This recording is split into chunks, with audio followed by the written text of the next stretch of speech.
क्या इस देश का मुसलमान फिर ठगा गया? ये शब्द मैं इसलिए बोल रहा हूं कि मुझे तो ऐसे ही लग रहा है, क्योंकि अभी 22 जनवरी को राम मंदिर का उद्घाटन है। राम मंदिर का उद्घाटन है, सुप्रीम कोर्ट के आदेश के बाद राम मंदिर बन रहा है। ये कोई नई बात नहीं है, आप सभी जानते हैं। लेकिन अभी आपने कुछ घटनाक्रम देखे होंगे मीडिया में कि जो पार्टियां शुरू से राम मंदिर के विरोध में रही थी, जो खुलकर राम मंदिर का विरोध करती थी और एक तरफा मुस्लिमों के फेवर में बात करती थी, कई पार्टियों ने अपने वकील खड़े कर दिए थे बड़े बड़े, जो राम मंदिर के खिलाफ अपील करते थे और कोर्ट में केस लड़ते थे। सारी विपक्षी पार्टियां, मेरे हिसाब से भारतीय जनता पार्टी को आप छोड़ दें तो जितने विपक्षी हैं आप सबको गिन लें। लालू की पार्टी को देख ले, मुलायम सिंह यादव की पार्टी को आप देख लें, कांग्रेस को आप देख लें, वाम दलों को आप देख लें, इन सभी का जो मत था वो मंदिर के विरोध में था।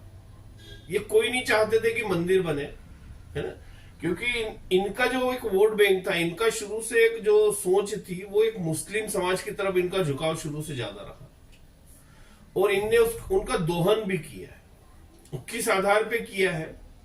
भारतीय जनता पार्टी के खिलाफ खड़ा करके जो भी बातें हिंदुत्व के साथ हो, सनातन के साथ हो, उसका खुलकर ये विरोध करते थे, क्योंकि इन्हें चिंता होती थी अपने अल्पसंख्यक वोटों की, अपने मुसलमान वोटों की। लेकिन मुसलमान तब समझ नहीं पाया कि ये मेरे साथ क्या हो रहा है, ये मुझे किस छलावे में फंसाया जा रहा है। क्योंकि मुसलमान ये समझ लें कि आप अभी तक मेरा जो आकलन रहा इनके प्रति कि कांग्रेस ने न तो इन्हें पढ़ने दिया, न इन्हें समझदार होने दिया। इन्हें शुरू से ही मौलवी मदरसे और धर्म के ऐसे जाल में फंसा के रखा कि इनको वहां से बाहर निकलने ही नहीं दिया कि आप भाई, न तो पढ़ाई से आपका कोई वास्ता है, न आपका समाज की मुख्य धारा से कोई वास्ता है, आप पूरे अपने धर्म में इतने लीन हो जाओ और धर्म के अलावा कुछ सोचो ही मत आप। तो उसका परिणाम क्या रहा कि आज मुस्लिम समाज बहुत पिछड़ा हुआ है ना। अभी राम मंदिर का जो उद्घाटन हो रहा है, इसमें आप देखेंगे कि विपक्षियों ने जो खुल के राम मंदिर के खिलाफ खड़े होते थे, कैसे अपना पेतरा बदला। और एक पार्टी नहीं, सभी पार्टियां जो पहले राम मंदिर के खिलाफ थी, राम मंदिर के खिलाफ अपना मत जाहिर करती थी, मुसलमानों को अपने पक्ष में करने के लिए, आज जब उनने देखा 2014 के बाद कि यार वो ये सनातन समाज जो है, हिंदू समाज जो है, ये राम मंदिर के मुद्दे पे एकजुट हो गया और कहीं ना कहीं हम मुस्लिम हितैषी घोषित हो रहे हैं, है ना, तो फिर इनने पलटा खाया। जो नेता कभी मंदिर नहीं जाते थे, 2014 के पहले हमने किसी विपक्षी दल के नेता को मंदिर जाते हुए नहीं देखा था, न अपन ने यहाँ पे तिलक लगाते हुए देखा था, न चंदन रगड़ते हुए देखा था। आपने देखा है 2-3-4 सालों के अंदर कितना परिवर्तन हुआ। इस सारे विपक्षी धीरे धीरे धीरे धीरे धीरे धीरे अपने आप को पक्का सनातनी घोषित करने लगते। तो भाई फिर मुसलमान तो अपने आप को ठगा महसूस करेगा ना कि आपने हमें देश की आजादी के बाद से ही हमें धर्म की चाशनी में डाल रखा था। जब इच्छा होती थी निकाल लेते थे, जब इच्छा होती थी डाल देते थे हमें। और एक तरीके से मेरे हिसाब से तो मुसलमानों का इसमें शोषण ही हुआ, क्योंकि वो भी धर्म के अलावा कुछ सोच ही नहीं पा रहे थे ना। लेकिन अब कुछ एक वर्ग ऐसा है जिसकी अब आंखें धीरे धीरे खुलती जा रही है।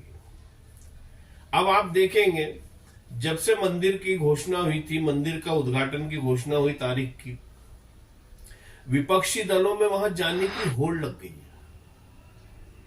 वो रास्ता देख रहे हैं कि मंदिर का जो न्यास है हमें निमंत्रण कब देगा। तो ये आपको समझ नहीं आता, क्लियर दोगलापन है। यानी आंखों के सामने आपकी पीठ में छुरा घोपा जा रहा है कि भाई जो कुछ सालों तक पहले तक जो मंदिर के घोर विरोधी थे, जो सनातन के घोर विरोधी थे, जब उन लोगों ने देखा कि सारे सनातनी एकजुट हो गए हैं, तो वो धीरे से फिर पलटी खा गए। यानी फिर छल कर दिया आप लोगों के साथ। जो आपके साथ रहते थे, अभी आप देखना 2014 के बाद, अभी कुछ सालों से पहले हम देखते थे हर चुनाव में रोजा इफ्तार के फोटो बड़े बड़े आते थे।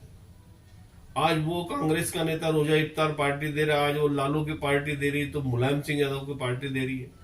इस 4-5 सालों में ये वीडियो आने बंद हो गए। जो अखिलेश यादव सरेआम टोपी लगा के घूमते थे, मेरे को भी 2-3 साल से उनके सिर पर टोपी नहीं दिख रही है। तो आप सोचो ये राजनेता कितने घातक हैं। ये किसी के सगे नहीं है। मैं भारतीय जनता पार्टी का इसलिए बोलता हूं क्योंकि भारतीय जनता पार्टी खुला खेल फर्रुखाबादी है। उसके हर घोषणा पत्र में, जब से भारतीय जनता पार्टी की स्थापना हुई थी, तब से उसने अपने एक नियम बना रखे थे कि हमारी पार्टी इन मुद्दों को लेकर जनता के बीच में जाएगी और हम इन मुद्दों के आधार पर जनता से वोट मांगेंगे, और जनता ने उनको वोट दी है। कहां 2 सीट, और कहां आज देश की नहीं दुनिया की सबसे बड़ी पार्टी भारतीय जनता पार्टी। तो भारतीय जनता पार्टी का तो खुला था कि भाई हमको राम मंदिर चाहिए, हमको धारा 370 हटाना है, हमको समान नागरिक संहिता लाना। तो धारा 370 हट गई है, राम मंदिर आ गया है। अब इस चुनाव के बाद ये धारा भी हटा देंगे। तो इनका तो खुला खेल था ना। लेकिन आपको तो आपके लोगों ने ठगा, आपको भ्रम में रखा, आपको अंधेरे में रखा। और आज जैसे ही देखा कि अब पलड़ा इधर भारी हो रहा है, तो ये सारे विपक्षी और वापस इधर पलटी खा रहा है। तो आप क्या खड़े हैं भाई? आप अपने आप का सोचो ना। आप तो इन पे अंधा विश्वास करते थे, आपके एक मुश्त लामबंद वोट डलते थे। अगर आपके एरिया में 5000 वोट है तो 90% वोटिंग होती थी बीजेपी के खिलाफ, क्योंकि आप इन्हें अपना हितैषी मानते थे। क्योंकि आपको लगता था कि आपके सारे मुद्दे ये हल कर देंगे। लेकिन भाइयों, थोड़ा गंभीरता से सोचो। इनने आपको शुरू से धर्म की चाशनी में डुबो रखा था, उससे आपको बाहर ही नहीं आने दे रहे थे। और मोदी और बीजेपी का एक ऐसा हवा बनाया था कि मोदी जी आ जाएंगे, कत्लेआम चालू हो जाएगा, बीजेपी आ जाएगी तो आपका रहना दुभर हो जाएगा। आज भाई कम से कम 10 साल होने को आ गए। आप देखो कि देश में बहुत बड़ा दंगा हुआ हो तो आप बताएं। बीजेपी शासित किसी राज्यों में आपको उत्पीड़न हो रहा तो बताओ। हर समाज के लोगों को सरकार की हर योजनाओं का लाभ मिल रहा है। ऐसा तो नहीं कि वहां रहीम को देख लिया और राम को देख लिया तो रहीम का नाम काट दिया गया भैया अन्न देने की इसमें आयुष्मान योजना में। ये जो भी सरकारी योजना चल रही है, सबका तो लाभ आप उठा रहे हैं। तो आप ये जो आपके दिमाग के आसपास जो एक चक्रव्यूह बनाया गया था ना, एक डर, जो एक हवा बना रखा था, उस हवे से आपको बाहर निकलना पड़ेगा और पहचानना पड़ेगा। और अगर अभी भी नहीं पहचानोगे बॉस, तो फिर अल्लाह मालिक है आपका।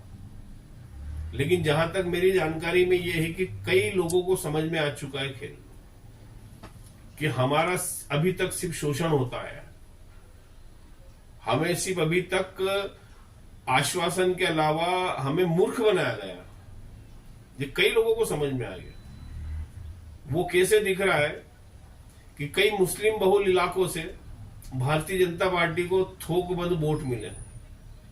काफी मुस्लिम अपनी विचारधाराओं से हट के बीजेपी के साथ आके खड़े हो गए। उन्हें समझ में आ गया कि हमें अभी तक कितने सालों तक इन लोगों ने खेल बना रखा था। लेकिन अभी भी कुछ हैं जो मानने को तैयार नहीं है।